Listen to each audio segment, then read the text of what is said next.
शुभोदय बच्चों, आप सब ठीक हो? अपने स्वास्थ्य का ध्यान रखिए बच्चों। आज हम 10th class first language Hindi पाठ 7 कविता है। ये कविता पाठ है राम नरेश त्रिपाठी जी की।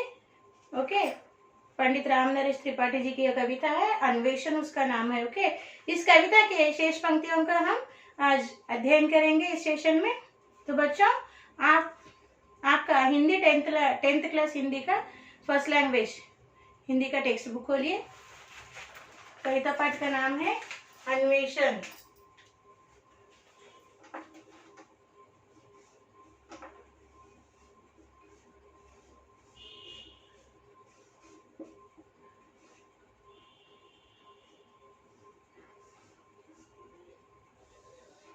अन्वेषण यह इस कविता पाठ का नाम है।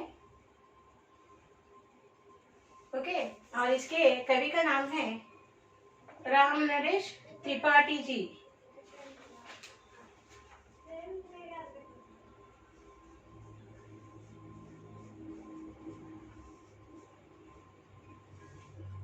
त्रिपाठी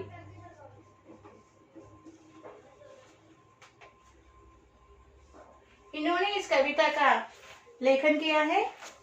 हम इसके शेष पंक्तियों का यानी बची हुई पंक्तियों का इस सेशन में अध्ययन करेंगे। आज हम 6th पंक्तियां हैं। मैं था विरक्त। आप आपका क्लास वर्क निकालिए। ओके, पहले तो सुनिए ध्यान से, फिर मैं जब लिखने के लिए कहूंगी तब लिखिए। ओके, 6th पंक्तियां हैं। मैं था विरक्त।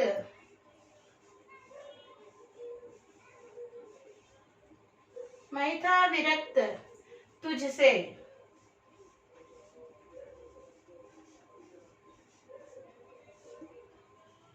जग की अनित्यता पर। जग की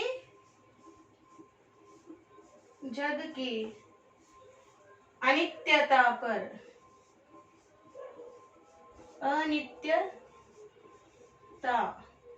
अनित्यता पर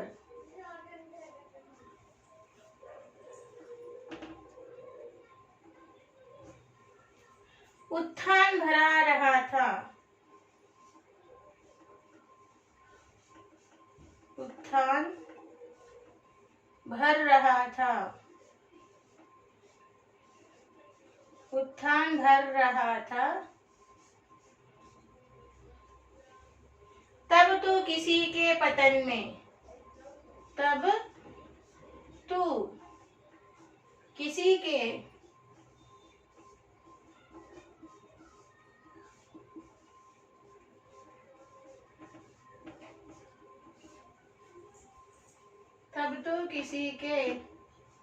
पतन में। पंक्तियां देखिए क्या है। मैं था विरक्त तुझसे, जग की अनित्यता पर उत्थान भर रहा था, तब तू किसी के पतन में। इसके शब्दार्थ देखेंगे। विरक्त यानी सैड।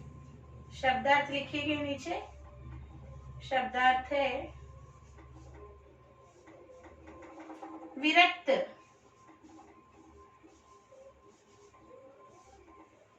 सैड, जग,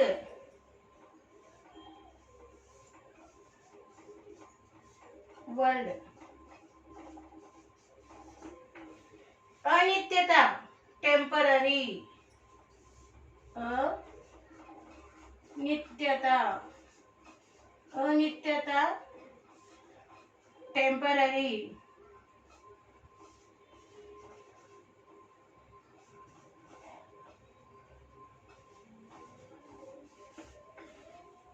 उत्थान, डेवलपमेंट। उत्थान का अर्थ है डेवलपमेंट।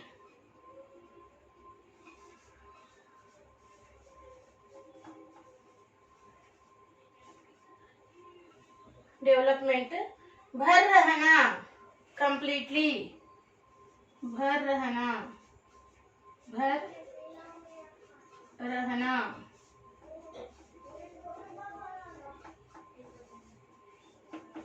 कंप्लीटली। पतन यानी फॉल, पतन का अर्थ है फॉल। ये शब्दार्थ है, देखिए।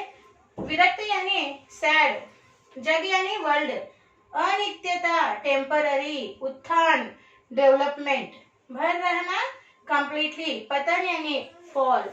मैं था विरक्त तुझसे, जग की अनित्यता पर, उत्थान भर रहा था तब तू किसी के पतन में। इसका तात्पर्य है बच्चों, मैं जग की क्षण भंगुरता पर और तुझसे भी उदास हो गया हूँ। मैं वृद्धि पर जा रहा था, तब तू किसी के क्षीण दशा को उद्धार करने रहते हो। देखो क्या कहा है, मैं जग की क्षण भंगुरता पर और तुझसे भी उदासीन हो गया हूँ। मैं जग की क्षण भंगुरता, जग की क्षण भंगुरता यानी जग में क्षण भंगुरता यानी पल में कुछ सब कुछ बदल जाता है, ऐसी क्षण भंगुरता पर और मैं तुझसे उदासीन हो गया हूँ, तुझसे उदास हो गया हूँ। मैं वृद्धि पर जा रहा था, मैं डेवलपमेंट पर जा रहा था, तब तू किसी के क्षीण दशा को उद्धार करने रहते हो। तब तुम किसी के क्षीण दशा के यानी जो दीन है, दुखी है, ओके, ऐसे क्षीण यानी ऐसे क्या कह सकते, गरीब, ओके, ऐसे गरीब लोगों के उद्धार में तुम लगे हो तो भगवान, ओके। और मैं कहाँ था, मैं डेवलपमेंट करते जा रहा था, मैं मेरे लायक जिंदगी में, जीवन में मैं अपना विकास करते हुए जा रहा था, मेरा सारा ध्यान उस पर था, ओके। और भगवान आप कहाँ थे, आप कहाँ गरीबों के उद्धार में लगे हुए थे आप, ओके, क्षीण लोगों के उद्धार में लगे हुए थे, पिछड़े लोगों के उद्धार में आप लगे हुए थे। समझ में आ गया बच्चों? तो अभी आपको क्या करना है, पहले तो आप, ओके, आज का डेट लिखिए क्लास वर्क में और इन पंक्तियों को लिखिए कविता की, उसके बाद शब्दार्थ ऐसे लिख के इन शब्दार्थों को लिखिए, फिर उसके बाद हम अन्य पंक्तियों का भाव और अर्थ जानेंगे, ठीक है ना।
ठीक है, हो गया। अभी शेष पंक्तियां लिखेंगे हम। नेक्स्ट पंक्तियां हैं,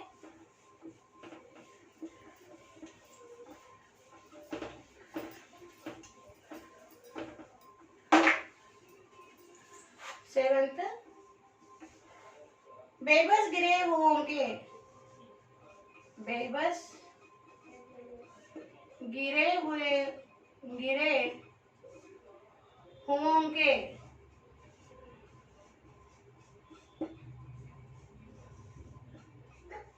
तू बीच में खड़ा था,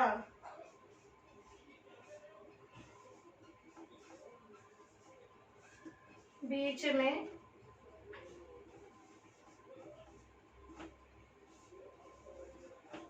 खड़ा था, मैं स्वर्ग देखता था, मैं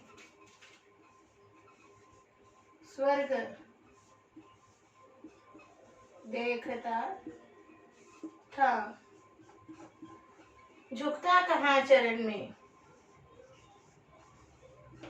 झुकता कहाँ,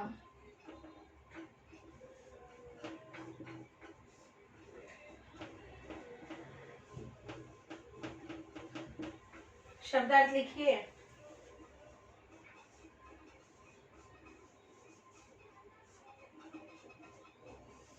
बेबस यानी हेल्पलेस, बेबस, हेल्पलेस। गिरे यानी फॉलन,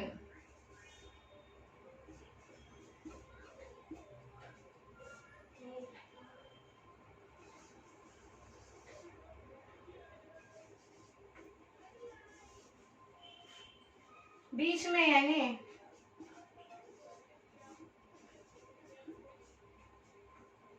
सेंट्रल,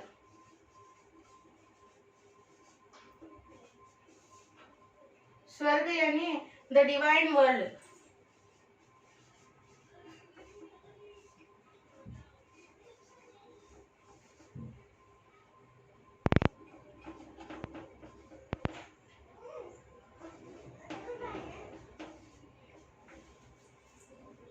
झुकना यानी टू बेंड डाउन,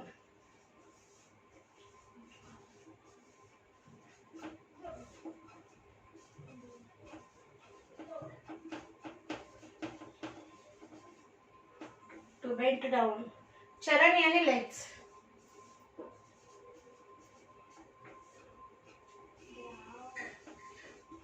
देखिए, बेबस गिरे हुओं के तू बीच में खड़ा था, मैं स्वर्ग देखता था, झुकता कहाँ चरण में। बेबस यानी कि हेल्पलेस, गिरे फॉलन, बीच में सेंट्रल, स्वर्ग द डिवाइन वर्ल्ड, झुकना टू बेंड डाउन, चरण लेग्स। ठीक है ना।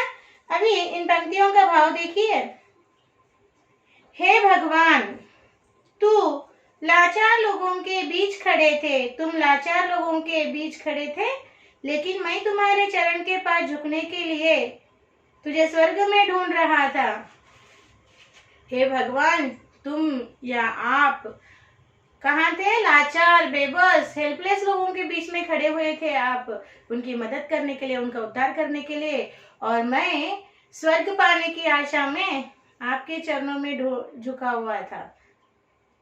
मैं आपके चरणों में झुककर अपना समय बर्बाद कर रहा था, और आप जो है बेबस यानी हेल्पलेस लोगों के उद्धार में, विकास करने में लगे हुए थे। ठीक है ना। तो अब इन पंक्तियों को लिखिए और शब्दार्थ को लिखिए। ठीक है।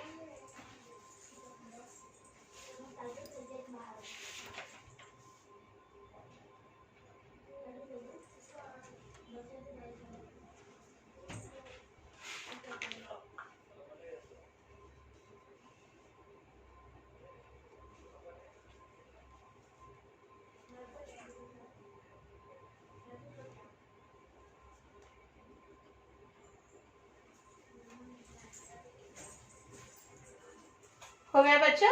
ठीक है। अगर कुछ लिखना भी बाकी रह गया हो, आपको चिंता करने की जरूरत नहीं है, आपके स्टडी मटेरियल में सब कुछ विस्तार से दिया हुआ है।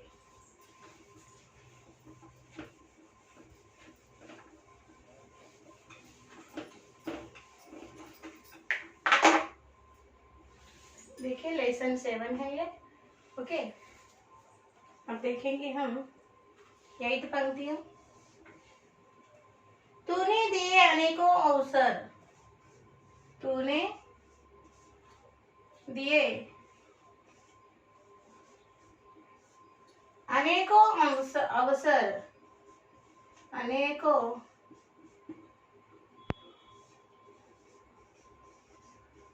अवसर, न मिल सका मैं,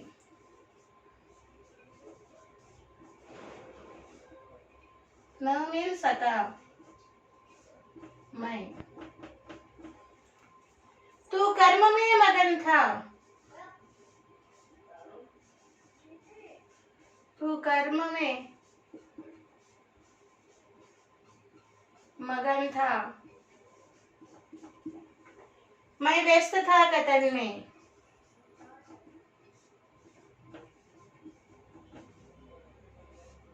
व्यस्त था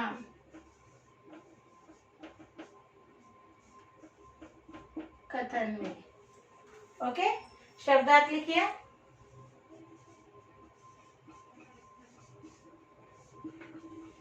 मौका यानी अवसर यानी चांस,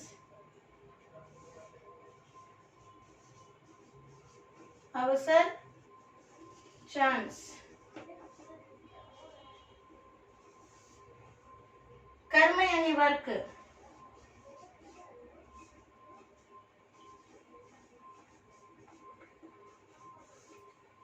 मगन यानी इमर्स्ड,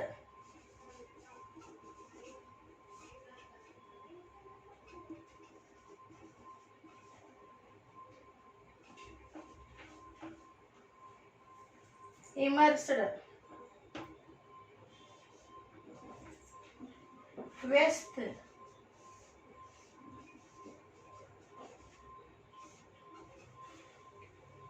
इमर्स्ड इन वर्क,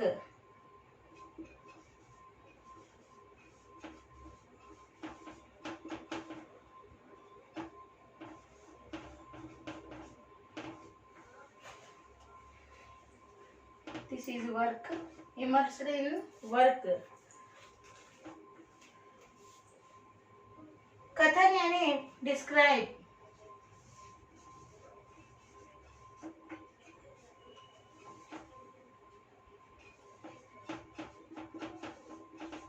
देखिए फिर एक बार, तूने दिए अनेकों अवसर न मिल सका मैं, तूने दिए अनेकों अवसर न मिल सका मैं, तू कर्म में मगन था मैं व्यस्त था कथन में। देखो, हे भगवान, इसका अर्थ क्या है? हे भगवान, आपने मुझे अनेकों अवसर यानी अनेकों चांस दिए, मगर मैं आपसे न मिल सका। आप जो है कर्म में यानी काम करने में, गरीबों को उद्धार में व्यस्त थे और मगन थे, और मैं था आपके वर्णन करने में, आपका स्तुति करने में, आपका वर्णन करने में। ओके, तो आप क्या कीजिए, इन कविता की पंक्तियों को और भाव शब्दार्थ को आपके क्लास वर्क में लिखिए, जल्दी लिखना। ओके,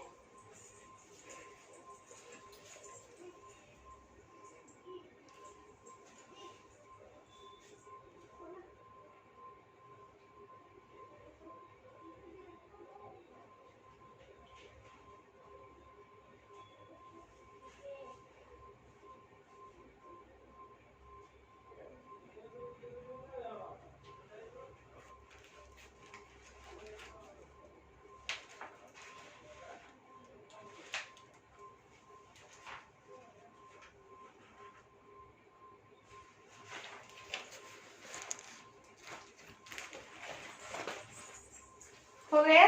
अब हम 9th पंक्तियां देखेंगे।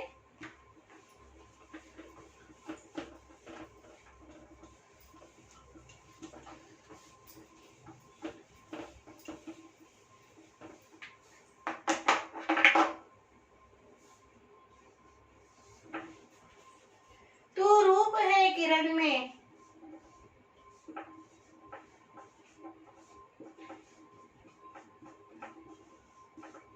तू रूप है किरण में, सौंदर्य है सुमन में,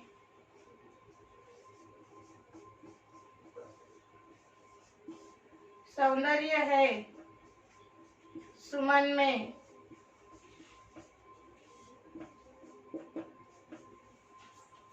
तू प्राण है पवन में,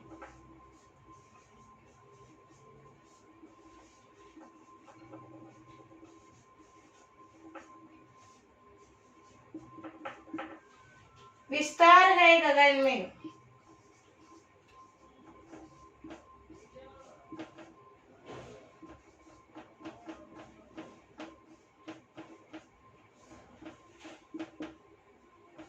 विस्तार है गगन में। ठीक है ना? अभी शब्दार्थ लिखेंगे आप।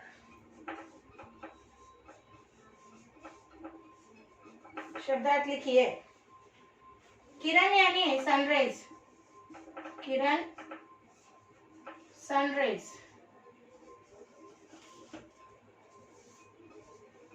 प्राण लाइफ,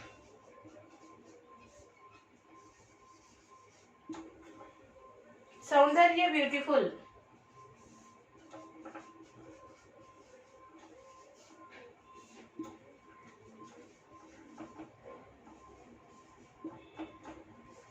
सौंदर्य ब्यूटीफुल, सुमन यानी कि फूल, फ्लावर, सुमन, फ्लावर। गगन आकाश,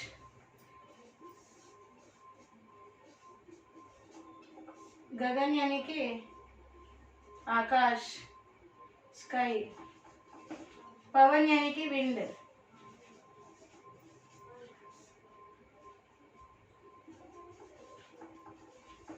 ओके, देखो, तू रूप है किरण में, सौंदर्य है सुमन में, तू प्राण है पवन में, विस्तार है गगन में। इसका भावार्थ है बच्चों, देखिए इसका भावार्थ, हे भगवान तुम किरण के रूप में हो, सुमन में सुंदर हो यानी फूल में सुंदर हो, हवा के प्राण हो, और आकाश विशाल एवं विस्तृत रूप वाले हो, यानी तुम सर्वत्र सर्वव्यापी हो। या क्या कहा गया है बच्चों, देखिए, तुम रूप है किरण में, हे भगवान तुम्हारा रूप यानी सूरज के किरणों में तुम हो, सूरज रूपी किरणों में तुम हो। ओके, सौंदर्य यानी खूबसूरत फूल में तुम हो, तुम्हारा अस्तित्व है ये भगवान। ओके, हवा जो मनुष्यों की प्राण है, हवा ऑक्सीजन, उसमें तुम्हारा अस्तित्व है। तुम्हारा अस्तित्व इस सारे स्काई यानी गगन आकाश में है। इसका मतलब क्या हुआ बच्चों कि भगवान सर्वव्यापी है, सर्वत्र है, भगवान का अस्तित्व हर जगह है। ओके ना, तो आप लिख लीजिए।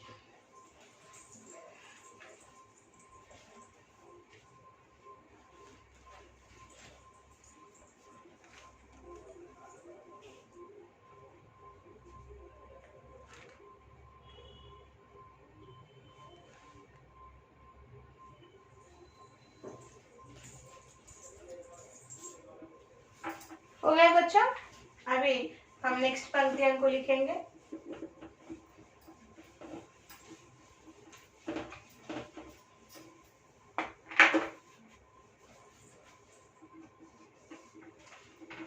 तो ज्ञान हिंदुओं में, तो ज्ञान हिंदुओं में,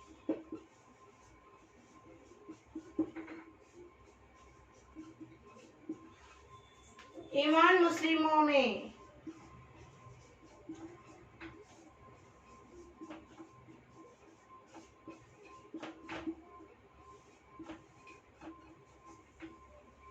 तो प्रेम क्रिश्चियन में,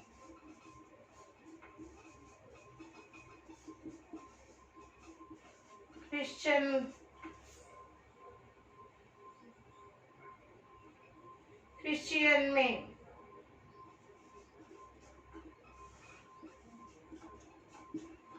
तू सत्य है सृजन में, तू सत्य है सृजन में।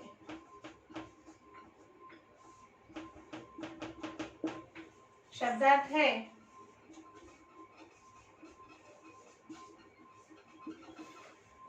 ज्ञान यानी नॉलेज,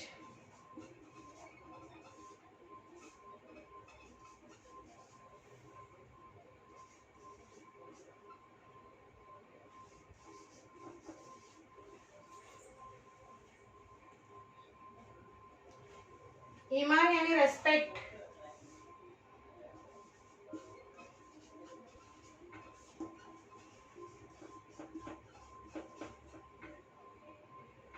ईमान यानी रेस्पेक्ट, प्रेम यानी लव,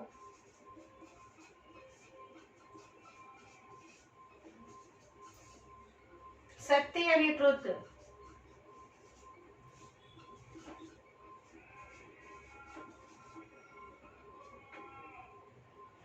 सृजन यानी क्रिएशन,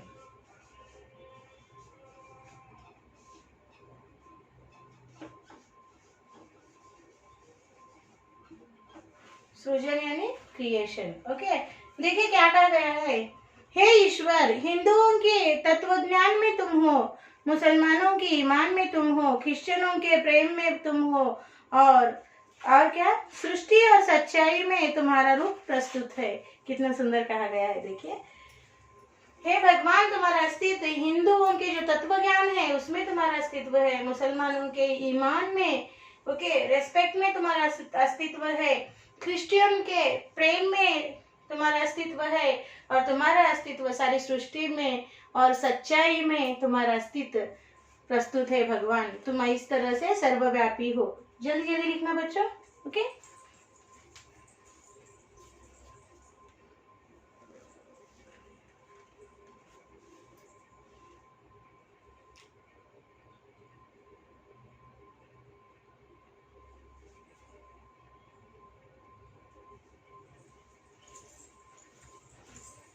अब हम नेक्स्ट पंक्तियां लिखेंगे।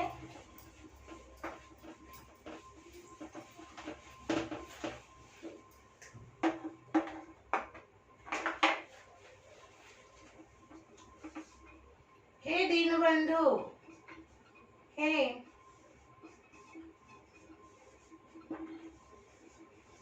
दीनबंधु,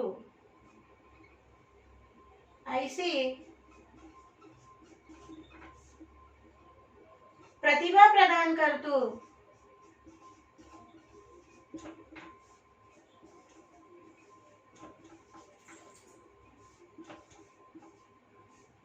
ऐसी प्रतिभा प्रदान कर तू। देखो तुझे ध्रुवों में, देखो तुझे ध्रुवों में,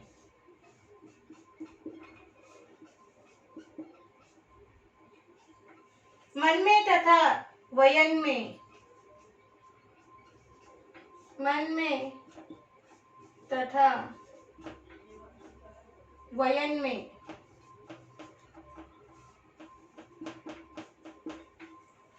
शब्दार्थ है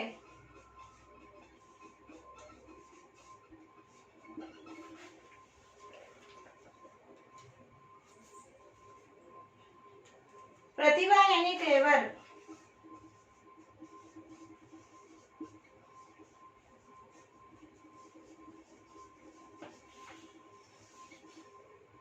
ध्रुवो यानी आईज, ध्रुवो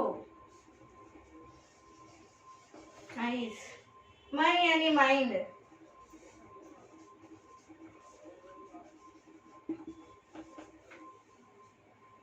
वचन यानी टॉक,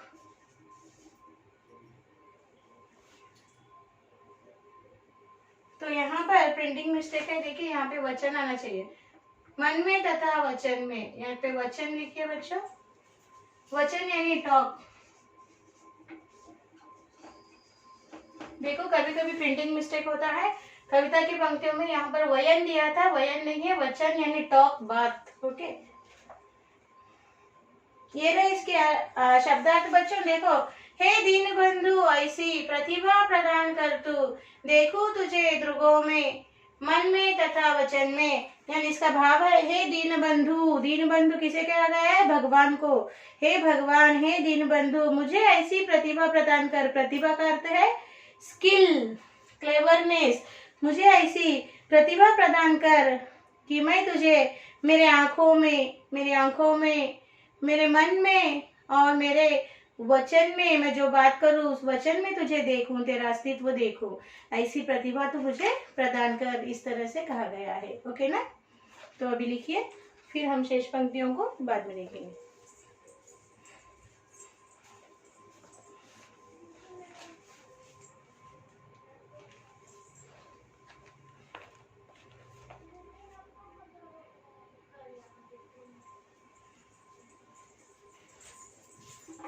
अब हम नेक्स्ट पंक्तियां लिखेंगे।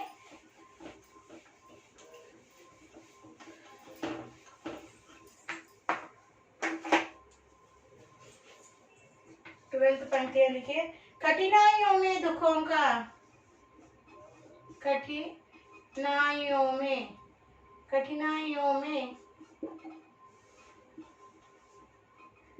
दुखों का, कठिनाइयों में दुखों का इतिहास ही सुयश है। इतिहास ही सुयश है।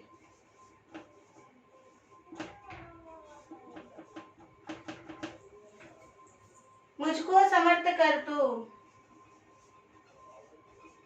मुझको समर्थ कर दो,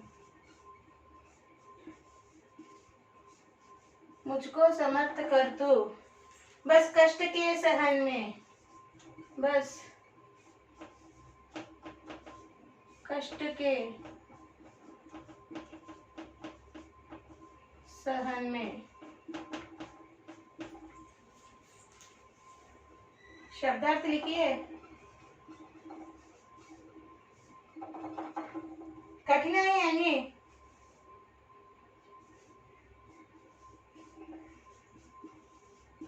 कठिनाई, डिफिकल्ट।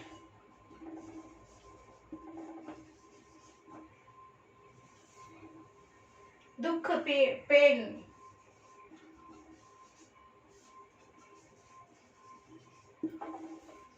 सुयश यानी fame.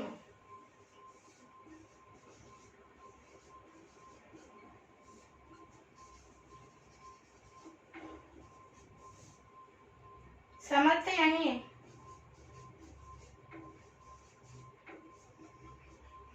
Eligible, eligible, eligible. Okay. सहन यानी टॉलरेंस,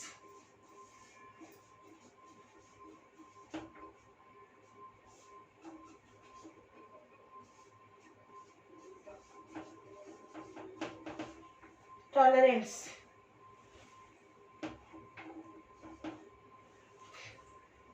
टॉलरेंस। ओके। कठिनाइयों में दुखों का इतिहास ही सुयश है, मुझको समर्थ कर तू, बस कष्ट के सहन में। कठिनाइयां, डिफिकल्ट। दुख, पेन। सुयश, फेम। समर्थ, एलिजिबल। सहन, टॉलरेंस।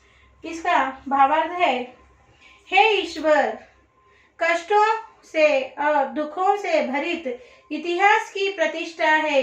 हे भगवान, मुझे कष्टों को सहन करने का समर्थ बना दे। कष्टों को समर्थ, ओके, कष्टों को मैं सहन कर सकूं, बेर कर सकूं, ऐसा मुझे समर्थवान बना दे, ऐसी सहनशीलता मुझे दे दे। हे भगवान, हमारा जो भारत का इतिहास है वो कष्टों से भरित, ओके, यानी भारत इतिहास की प्रतिष्ठा है, कष्टों और दुखों से भरित इतिहास की प्रतिष्ठा है। ओके। हमारा जो भारत का इतिहास है कष्ट और दुखों की से भरित इतिहास की प्रतिष्ठा है कि इतना कष्ट उठाकर, इतना दुखों को झेलकर लोगों ने, ओके, प्रगति का पथ निकाला और प्रगति पाई। यानी ये कष्टों और दुखों से भरित इतिहास की प्रतिष्ठा है। मुझे भी इस तरह से कष्ट और दुखों को भरने, यानी झेलने की, बर्दाश्त करने की, बेर करने की समर्थता दे, शक्ति दे, ऐसा यहाँ कहा गया है। आप लिखिए बच्चों, यहीं पे रुकूंगी, फिर हम अंतिम 13 पंक्तियों का भाव समझेंगे, ठीक है ना। जल्दी लिखिए।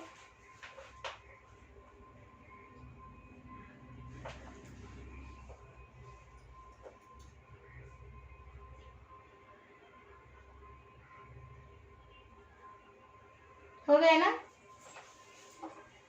अब हम लास्ट यानी अंतिम पंक्तियों के बारे में जानेंगे। ये सारी पंक्तियां, इनके शब्दार्थ और भावार्थ आपके स्टडी मटेरियल में दिए हैं बच्चों। अगर बोर्ड पर देखकर, ओके, श्वेत पट यानी बोर्ड पर देखकर लिखने में कुछ कष्टता हो, कठिन कंफ्यूजन हो, तो आप स्टडी मटेरियल में देखकर लिख सकते हो। दुखों में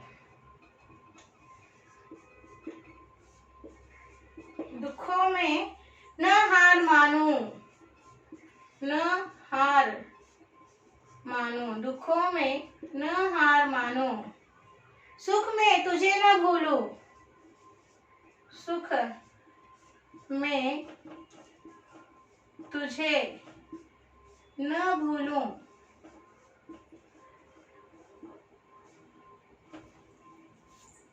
ऐसा प्रभाव भर दे, ऐसा प्रभाव भर दे मेरे अधीन मन में, मेरे अधीन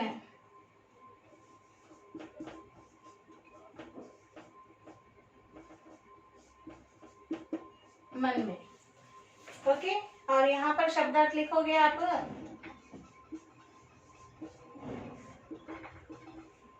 देखिए, हार, डिफीट, मानना, टू एक्सेप्ट, अधीर। देखिए यहाँ पे फिर से प्रिंटिंग मिस्टेक है, अधीन दिया हुआ है और शब्द यहाँ पर होना चाहिए अधीर, यानी विथआउट करेज। अधीर यानी विथआउट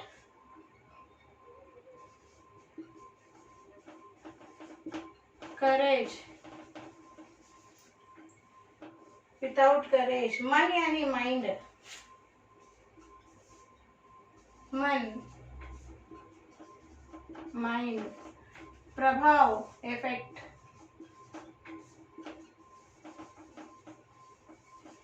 प्रभाव यानी कि इफेक्ट। दुखों में न हार मानो, सुख में तुझे न भूलूं, ऐसा प्रभाव भर दे मेरे अधीर मन में। यानी हार यानी डिफीट, मानना टू एक्सेप्ट, अधीर विथआउट करेज, मन माइंड, मन इफेक्ट। इसका भावार्थ है, हे ईश्वर, दुखों में मैं कभी भी पराजित होने का न कबूल करूंगा। यानी दुखों में मैं कभी भी पराजित हुआ हूँ ऐसे कबूल न करूंगा, ऐसे नहीं मानूंगा, और कभी भी तुझे डांटू, सुख में तुझे न भूलूं, और कभी भी तुझे डांटू, सुख में तुझे न भूलूंगा। मेरे अधीर मन में तुझे याद करने की शक्ति प्रदान कर दे। मेरे इस अधीर मन में तुझे हर पल हर वक्त याद करने की, ओके, क्या कर दे, स्मरण करने की मुझे शक्ति प्रदान कर दे। इस तरह से इस कविता का भाव हुआ बच्चों। एक बार पूरी कविता को हम गाएंगे क्योंकि ये गेय कविता है, ओके।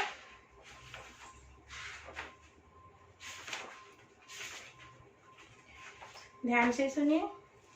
मैं ढूंढता तुझे था जब कुंज और वन में, तू खोजता मुझे था तब दीन के वतन में। तू आह बन किसी की मुझको पुकारता था, मैं था तुझे बुलाता संगीत में भजन में। मेरे लिए खड़ा था दुखियों के द्वार पर तू, मैं बाट जोहता था दुखियों तेरी किसी चमन में। बनकर किसी के आंसू मेरे लिए बहा तू, आंखें लगी थी मेरी तब मान और धन में।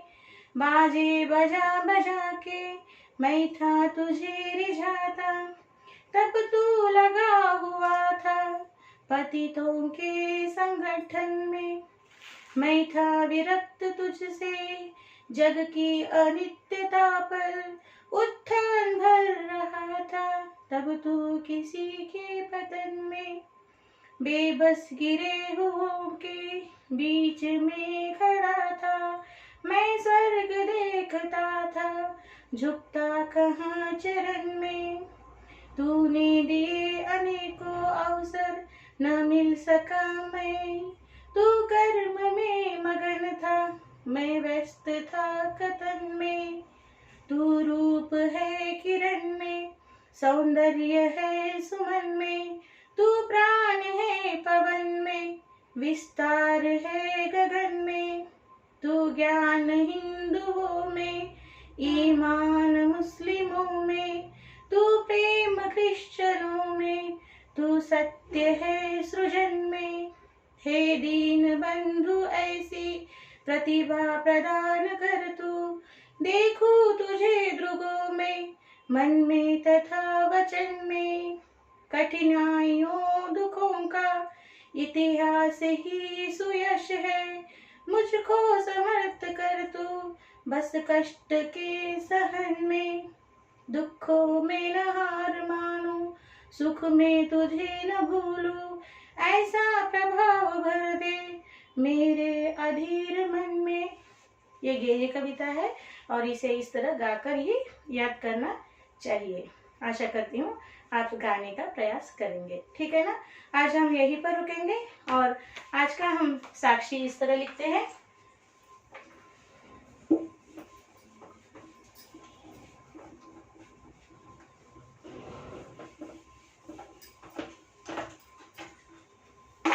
लिखिए साक्षी।